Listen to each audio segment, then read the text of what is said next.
immune system, so you can't prevent what? Cancer and viruses and molds and everything else. So the truth of the matter is parasites are a problem.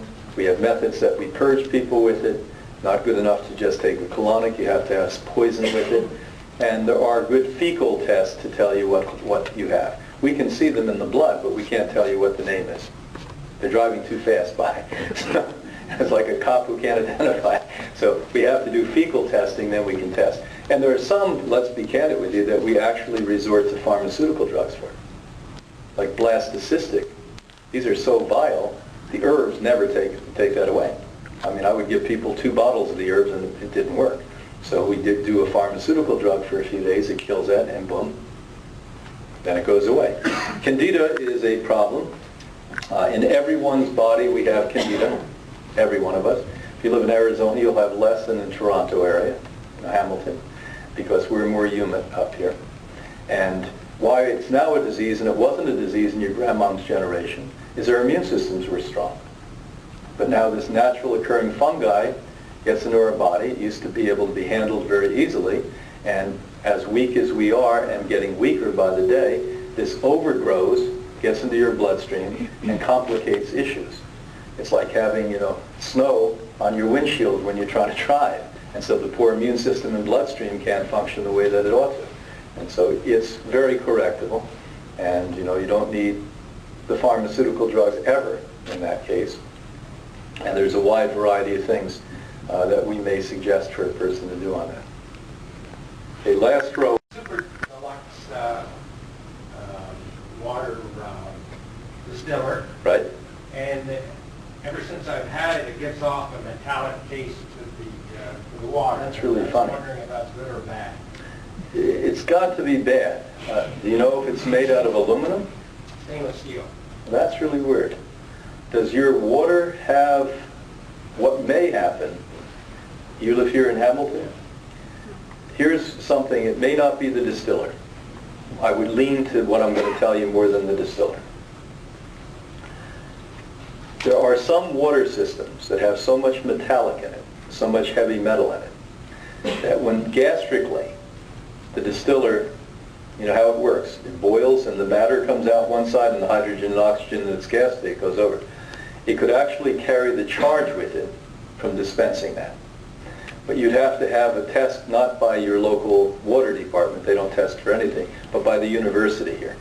Go to the university, they may even do it for nothing for you, but charge a little bit to you at most, and say, could you really test deeply what we find in there? Cadmium may be in there, lead could be in there. In an industrial town like this, I'd be surprised you don't find a whole lot of things there. Be like, Second question. Good cells that have been radiated, can they be replaced? No. The good news is you don't have to replace the dead cells. You don't have to dig corpse up. What you have to do is create healthy cells. So the day you do what it takes to make the bone marrow and the rest of the body produce healthy cells, you start to rebuild. I mean, this is where it's an abomination for any doctor or any human being to look at somebody and say, it's irreputable, you're too sick. Because anyone who even knows basic anatomy from when we were 19 years old realize that you're changing like this. Your brain cells, 2.5 days, some of them. Lungs, 70 days. Heart, 30 days. Stomach lining, 5 days. Completely new. I mean, completely new. 7 years, the entire body's regenerated. And so, I finally got it in a real practical way about 30-some years ago when I started to look at brain cancers like you saw tonight that were in total remission. Here's somebody that has, a cantaloupe-sized brain tumor. And here they are 3 years later on the program and it's gone. And I finally got it, I was intellectualizing on it for about 5 years and then I finally looked at it, wow, that's it. It went away. And what filled in is the brain tissue again. And so that's, of course, what happens. The body always wants to get back to copacetic balance. This is the biggest problem you'll have. Okay. Last row, yes? After doing chemo and radiation, what would you recommend to start clearing? Well, number one, we produced out of a company that had something that we improved on a few years ago, 2 products. One is called Chemozin, that protects the healthy cells at a great level. So when you're zapping the healthy cells, this may zap a tenth or 20% versus 1,000 that go, 100 or 200 will go. The second for radiation is called enterorinse, and this protects from radioactivity. Now, if you've taken it recently, you should take it not only during the time you're taking radiation and chemotherapy, but for several months after it. Like a vacuum cleaner, it goes around. Beyond that, just like I said to this young man, forget what you did. Who cares what you did? Let's start today regenerating the body. Early on, if you listen closely, I said most people die from cancer who were treated for cancer because they don't what? They don't change. They're still eating at McDonald's, they're still drinking wine at night, they're still sitting in front of a television, they're not exercising, they're wearing polyester bras. I mean, on and on this goes. You've got to make a radical change. I mean, Einstein was obviously a bright guy. He said, how do you expect a change when you do the same thing? And we just have to wake up, people. You got sick because you did something wrong. Change, that's how you're going to get better. And everyone wants something slick. Now, they'd like me to say Hippocrates has a magic machine and a pill we put you in and we get you better. That's lies. Now, there are magic machines we have that help to speed it up, but if you're not thinking right, exercising and eating right, you're never going to get well. That's the punchline. Everything else is auxiliary, but important sometimes. It pushes the people over the top and gets them up there so they don't off the deep. What vitamin D?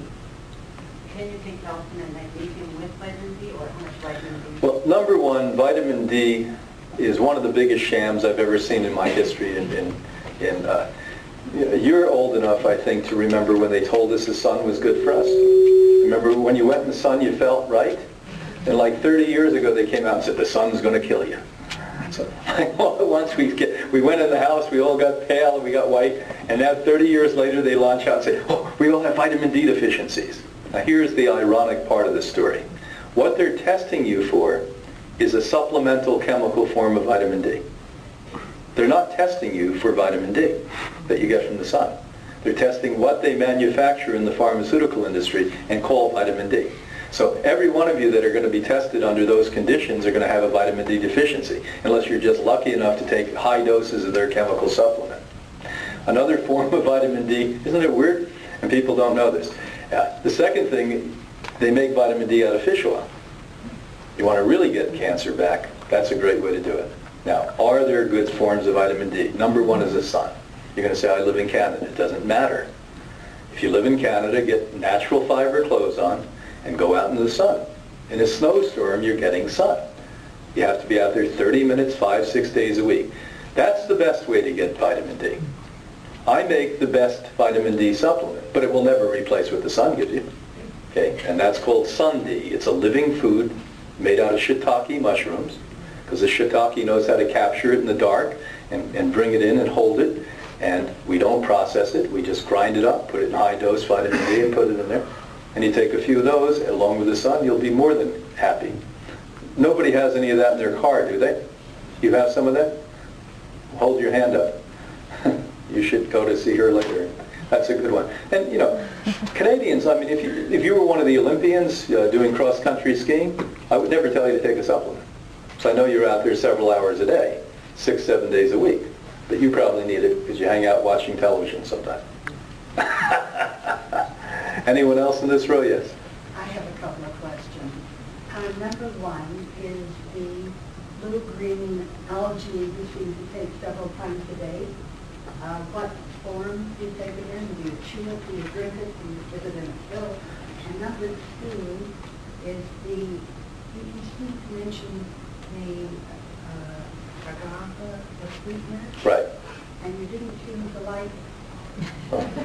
I didn't. I don't. Let me explain. We'll start with that one. One of the biggest frauds precipitated upon the public is talking about different types of sugar. Now, sugar is sugar. White sugar is 100% sugar. Brown sugar